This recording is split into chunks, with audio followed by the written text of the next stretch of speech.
Tentara ini menggunakan helmnya untuk menipu si penembak jitu. Tapi penembak jitu hanya tersenyum, menyadari kalau itu adalah sebuah jebakan. Kemudian si penembak jitu itu mengubah arah bidikannya ke sebuah lubang. Suasana masih terasa hening. Prajurit ini mengira kalau musuhnya telah pergi. Jadi mereka bangkit dan pindah ke tempat lain. Ketika salah satu prajurit akan melompati lubang, sebuah peluru menembus kelapanya. Namun prajurit yang satunya berhasil lolos. Lihat rekannya yang modal. Prajurit ini menyadari seberapa cepat penembak jitu itu dalam membidik untuk membalaskan dendam rekan-rekannya. Prajurit ini berpikir keras bagaimana menyingkirkan penembak jitu itu. Dua prajurit yang tersisa mulai bergerak pindah ke terowongan besar, lalu masuk ke terowongan yang lebih kecil, mencari jalan untuk memutari musuh. Sayang, pipa itu terlalu tipis. Saat dua prajurit itu merangkak, pipa itu bergetar. Suaranya terdengar oleh sang penembak jitu. Ia jadi curiga. Segera ia pun pindah tempat, mengubah arah bidikannya ke pintu keluar pipa. Ketika dua prajurit itu baru saja keluar, penembak jitu langsung menargetkannya. Satu tembakan langsung mengenai dada, disusul dengan tembakan lain. Namun prajurit ini kembali selamat, berlindung di balik sebuah tungku. Namun senapannya terjatuh. Untuk mengambil senjatanya, prajurit ini mengikat pisau di sebuah tali, kemudian melemparnya. Untungnya pisau itu nyangkut di tali senapan. Tali ditarik perlahan, senapan pun perlahan mendekat. Namun gerakan tersebut sudah dalam pantauan si penembak jitu. Dengan skop kali 8-nya, penembak jitu itu menembak, memutus tali tersebut. Wah,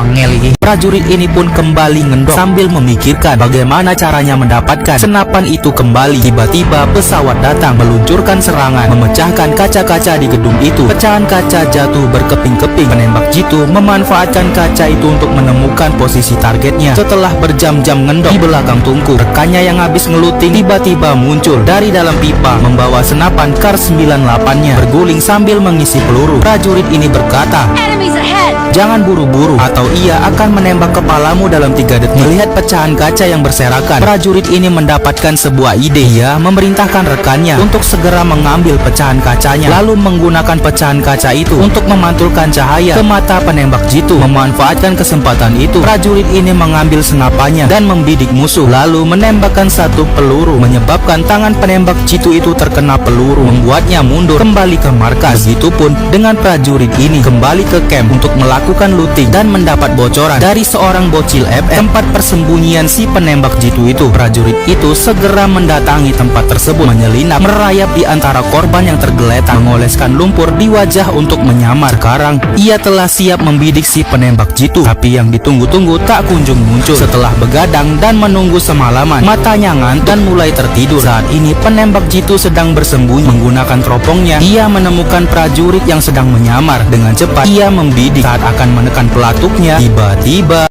prajurit ini berbaring lalu berpura-pura mati. Selanjutnya musuh datang dengan senjata, menembak secara brutal sambil memeriksa apakah masih ada yang hidup di sana. Hoki sekali, seumur hidup prajurit ini sudah terpakai. Satu peluru pun tak ada yang mengenai tubuhnya. Setelah yakin tentara musuh pergi, dialah satu-satunya prajurit yang selamat selain kameramen. Ia merangkak diam-diam mengambil senapan. Ia mengangkat senjatanya dan membidik seorang kapten musuh yang ada di depan. Tapi saat prajurit itu akan menarik pelatuknya, ia dikagetkan oleh sebuah suara. Rupanya ada prajurit lain yang memalsukan kematiannya, lalu meminta izin menggunakan senapan itu. Setelah mendapatkannya, prajurit ini mengeluarkan 5 butir peluru, kemudian mengambil posisi, meletakkan ujung senapan di sebuah lubang. Tembakan demi tembakan headshot ke kepala musuh. Satu peluru pun tidak ada yang sia-sia. Malamnya, prajurit itu menyelinap, merayap di antara korban perang, mengoleskan lumpur di wajahnya, kemudian menyamar, siap untuk membunuh si penembak jitu. Karena nggak ada udut dan kopi, prajurit ini malah ngantuk dan tertidur. Si penembak jitu yang sedang bersembunyi menemukan keberadaan prajurit itu dengan teropongnya, kemudian membidik. Saat akan menarik pelatuknya, tiba-tiba ada tentara pembersih medan perang menghalangi pandangan. Ia mendorong serta mengambil barang-barang berharga. Saat tentara itu pergi, penembak jitu kehilangan targetnya. Melihat situasi tersebut, prajurit yang satunya memutuskan untuk mengorbankan dirinya untuk memancing musuh. Penembak jitu mengira sudah membunuh prajurit itu, jadi ia keluar dari persembunyiannya lalu berjalan perlahan menuju titik jatuh musuhnya, memastikan apakah prajurit itu benar-benar meninggal. Saat beberapa langkah, tubuhnya tiba-tiba membeku, merasa ada yang telah menargetkannya. Saat menoleh, prajurit itu sudah membidik kepalanya. Tanpa banyak bacot, prajurit itu menembak tepat di dahi si penembak jitu. Akhirnya, prajurit itu berhasil membalaskan dendam rekan-rekannya. Film pun selesai. Saksikan film keren lainnya